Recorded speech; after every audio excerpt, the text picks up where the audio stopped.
we move on to assess Chelsea's start of the season. It's been a great, not a great, what am I? Hold on. Let's get back on track. Let's talk about Ronaldo. No, it has not been a great start to the season. But again, hasn't been a horrible start to the season per se as well for Chelsea. Um, so let's break it down. They've had 5 games actually so far to start off their season. Because of the Europa Conference League playoff. So that they had an opening day sort of stale performance when they lost to City to open up their season 2-0. They played the first tie of the Conference League against Servette at Stamford Bridge. They won it 2-0 with the makeshift team. Then they went on to that weekend and had their, the biggest performance so far to start off the season. They were able to get 6 past Wolves in a completely devastating attacking performance in that second half, getting 4 goals in that second half to win that game 6-2 after entering level 2-2, and honestly being a little bit outplayed in that first half. And then they went away to Servette, in which they lost 2-1, but on aggregate they won, which I didn't actually get to watch. I didn't watch that game. There was issues trying to find that game. And then Chelsea drew with Crystal Palace 1-1, which a first half they played really, really well, but they couldn't capitalize, and then they couldn't break down a low Crystal Palace block in that second half, which has been Chelsea's issue for a long time now, not being able to break down low blocks. And then it finished 1-1. So, no, I'm not going to really discuss the Conference League. It's the Conference League, and it's not even the Conference League, it's a playoff. The Premier League, 1 win, 1 draw, 1 loss. Look, for Chelsea standards, it's been a bad start to the season, for sure, for the standards of Chelsea Football Club. But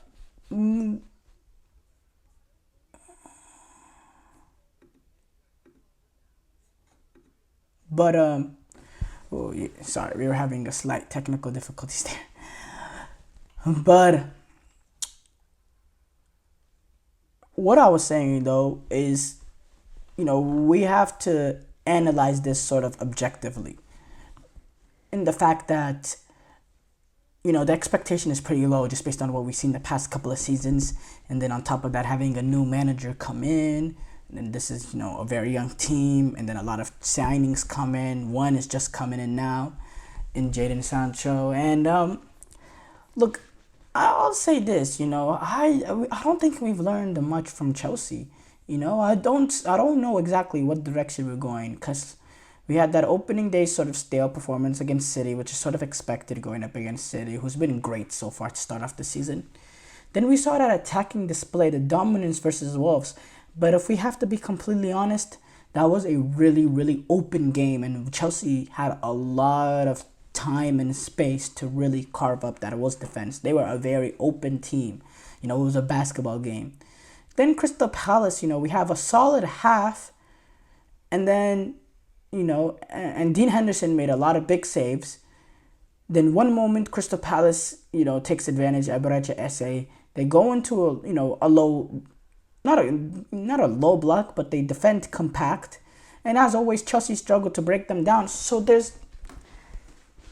I need to see a little bit more before I can really understand what direction we're gonna go into. Usually, first couple games, we could see, but so far I don't really know exactly. Again, it hasn't been horrible.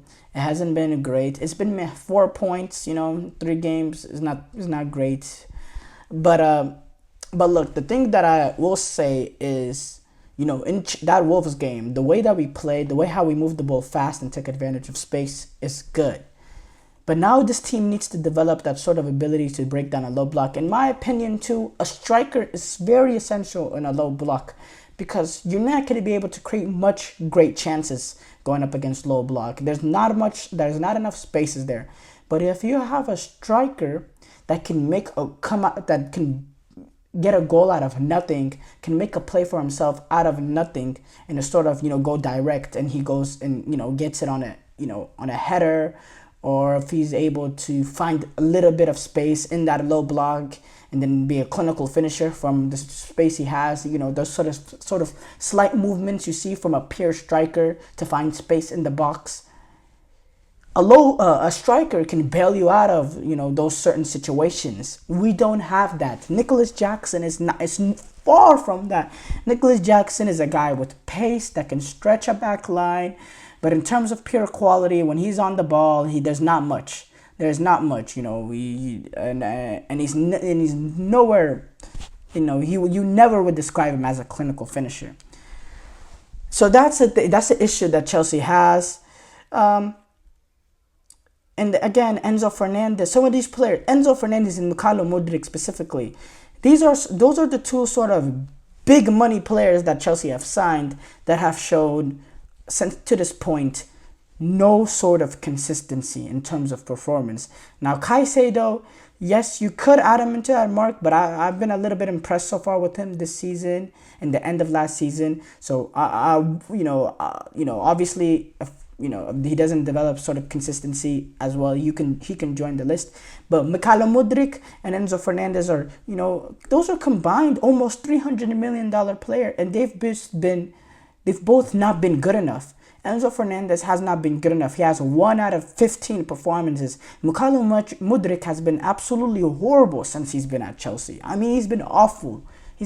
Provided nothing so far, nothing. He's had individual little tiny moments of where you can see the magic there, but overall no sort of consistency. And the only thing you can say is he's been consistently bad game in, game out. He came on in this Crystal Palace game, and a lot of people said he performed, he was okay, he was decent. Well, no, he was not decent. He didn't do anything. And that's kind of, our expectation is so low of him that him not doing anything was good enough for the standard that he's created for himself. Because game in, game out, he has so many horrible moments. When we don't see any horrible moments and we just see nothing from him, we go and say, okay, he was decent. He was a 5 out of 10. He was a 6 out of 10. No, he didn't do anything. He was not good enough. This is a guy that's worth 100 million plus. Something of that nature. Someone that we had to, bid against Arsenal for, who they also really, really wanted him. So, we need to, the players that are getting, that are brought in with these ridiculous transfer fees are the players that need to get us out of this situation that we're in and take us back into the top 4.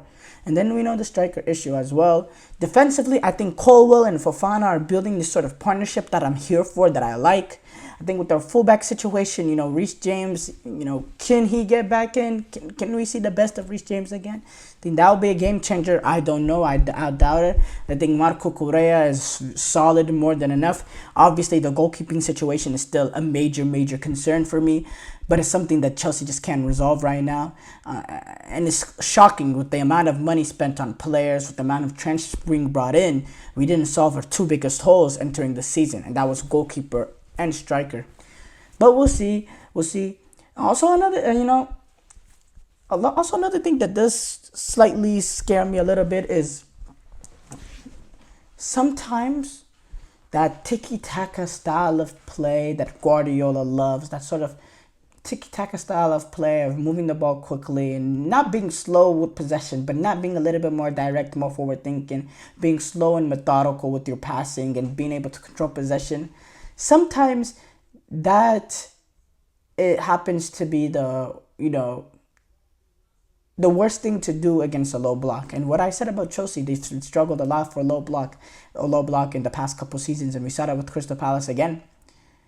Can Chelsea, because what they did brilliantly against Wolves was move the ball quickly and play with speed. But they did that, out of second. It was their nature because of how open Wolves was and how much space there was. They moved the ball quickly because by nature you just saw that space and you needed to take advantage of that. But they need to use that sort of speed and they need to develop that sort of speed of play that they have in Wolves. If they, and that forward thinking ability, implement that when they're going up against the low blocks too. And don't just resort to this sort of tiki-taka style of play that Enzo Maresca is going to want to do. Not want to do, but Enzo Maresca, came from with Pep Guardiola and Manchester City. That's also something I think Chelsea need to work on too. But again, assessing Chelsea started the season, I think it's been, if I had to give it a grade, I'd probably give it.